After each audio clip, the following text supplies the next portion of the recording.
Hello, adult Sunday school leader. I'm sure you've heard the quote, "Those who cannot remember the past are doomed to repeat it."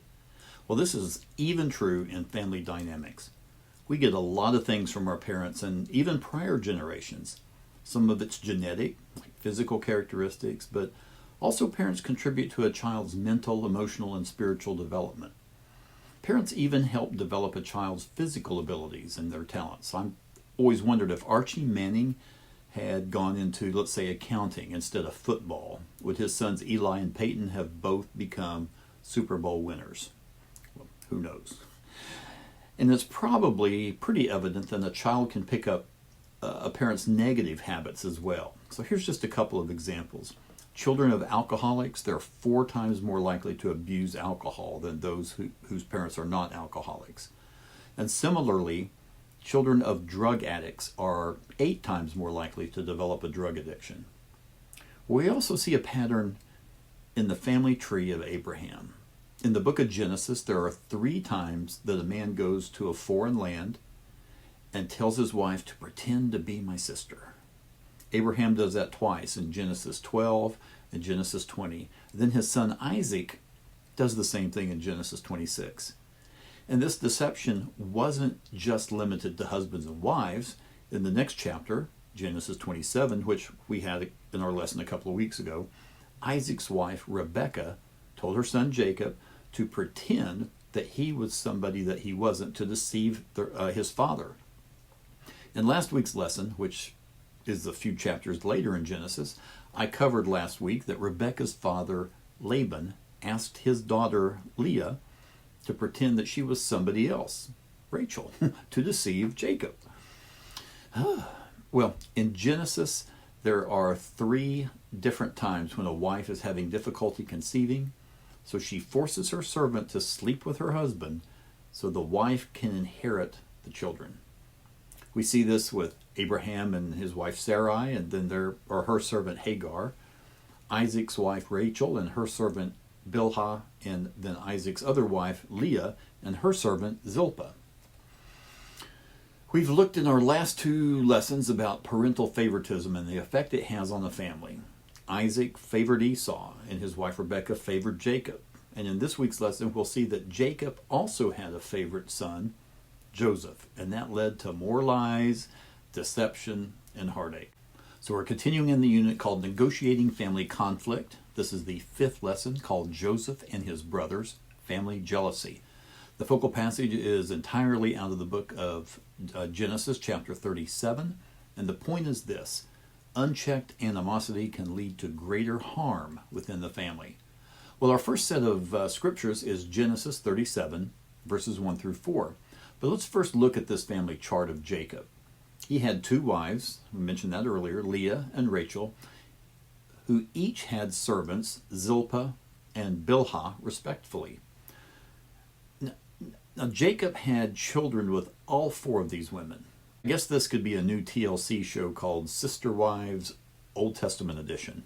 So Joseph's out tending sheep with some of his brothers, and actually they were his stepbrothers.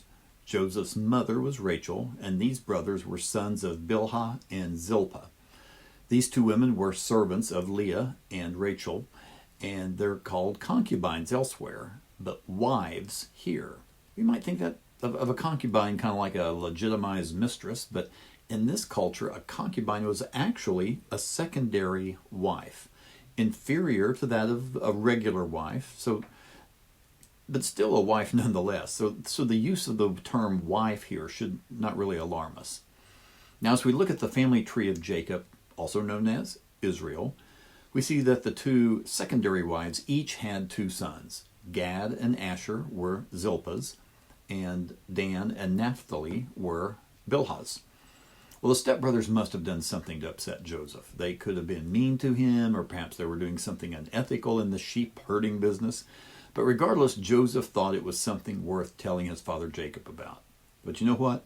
Nobody, whether it's in this culture or in Joseph's culture, likes a tattletale.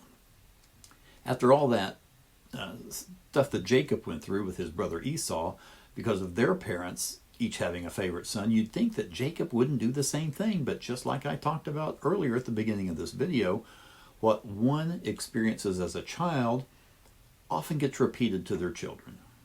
And that's what Jacob did. He was his mother's favorite, and now in his old age, he has a favorite child, Joseph. Jacob gave Joseph an ornate robe or a coat of many colors, depending on your translation. Now remember, Joseph was the firstborn son of Jacob's favorite wife, Rebekah. It took her a long time to conceive and give birth, so perhaps this was Jacob's way of saying that he selected Joseph as his heir. His favorite wife, the favorite son of the favorite wife. Anyway, regardless, it was obvious that this younger sibling was the favored one, and it caused Joseph's brothers to hate him. They just liked him so much that the brothers couldn't say a nice thing about him. Well, here's the thing about hate. It generates more sin. And that's what happened in this case. Between our first and second set of verses, Joseph has a couple of dreams. So I'm going to quickly summarize those. In the first dream, Joseph told his brothers, we were all binding grain sheaves, and my sheaf rose up above all of yours, and all of yours bowed down to me. And in the second dream, he said, the sun, the moon, and 11 stars bowed down to me. Well, this did not set well with his brothers. So they seethed with hatred because of this. Now, we're going to skip down to verses 18 through 24 of Genesis 37. In this portion of Joseph's story, Jacob sent him from his camp in Hebron northward to find his brothers. Joseph's brothers saw him in the distance, and their hatred and jealousy got the best of them. Now notice, Joseph's brothers never referred to him by name here. That dreamer. Perhaps their bitterness toward him had become so great that they found the name of Joseph difficult to speak. Verse 18 says the brothers plotted against Joseph.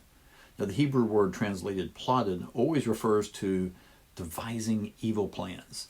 And here the evil plan was that some of the brothers intended to kill him and throw him into one of the pits, which is most likely originally built for collecting rainwater. And that's why the NIV uses the word cistern. And this also explains why there's a clarifying statement at the end of verse 24 that the pit didn't have any water in it. So Reuben, that's Jacob's oldest son, he didn't consent to their plan, but he suggested that they put Joseph in the pit while he was still alive. Let's not kill him, let's just throw him in here alive. Well, interestingly, Reuben is the oldest sibling of Joseph. He's the oldest son of Jacob. If anyone had a right to be angry or jealous because of Joseph being favored as the favorite son, it would be Reuben as the oldest brother. Well, the brothers' pent-up hatred of Joseph exploded when they got their hands on him. First, they stripped off his robe, that coat of many colors that he had on. That special garment had become the focal point of their growing anger. Now, I'm not justifying what they did. I'm not justifying their attitude. But I can kind of understand their frustration. Imagine growing up with a bunch of siblings, and you're not the youngest one, okay? But out of the blue, Dad gives the youngest sibling a brand new bicycle. It's sporty, it's flashy, it's shiny. No other sibling has ever had a bike, much less a brand new bike. Well, that frustration is what these brothers have been feeling for many years. So jealousy overtook them, and they threw him into this pit. Now, if Reuben hadn't pleaded with them, with the others not to kill Joseph, they probably would have killed him before throwing him down into the pit. But at least at this point, Joseph's still alive, but he was in a deep hole. And it was empty. Well, the brothers sold Joseph into slavery to a caravan of Ishmaelites on their way to Egypt. As we look at this family tree, we can see that the Ishmaelites were descendants of Ishmael, the son of Abraham and Hagar. So really, they sold him to relatives. Now, the brothers have a dilemma. What are we going to tell Daddy? What are we going to tell our father Jacob? Well, that takes us to our last set of verses, down to verse 31 through 34 of this same chapter, Genesis 37. Now, do you remember earlier that I said that hate generates more sin? That's what happened here. Hatred caused the brothers to sell their brother into slavery. That led them to fabricating a story to lead Dad into thinking that Joseph was attacked and killed by a wild animal. So they took his coat of many colors and they dipped it into goat's blood. To me, it's ironic. So much irony in all these stories. It was ironic that Jacob deceived his father by putting goat hair on his hands to represent his brother Esau. And now his sons are deceiving him using goat's blood to represent their brother Joseph's blood. Well, because he thought his favorite son was dead, he went into this deep state of mourning for years. And he tore his clothes. The Hebrew term for that is karaya, which means to rip. He also put on sackcloth, which is coarsely woven fabric. And again, ironically, usually made of goat's hair. It was very uncomfortable to wear. Now, there are a lot of takeaways from this lesson. A couple of them would be the consequences of favoritism and family dynamics. Okay, we've talked about that last week, and it's just a constant theme here, isn't it?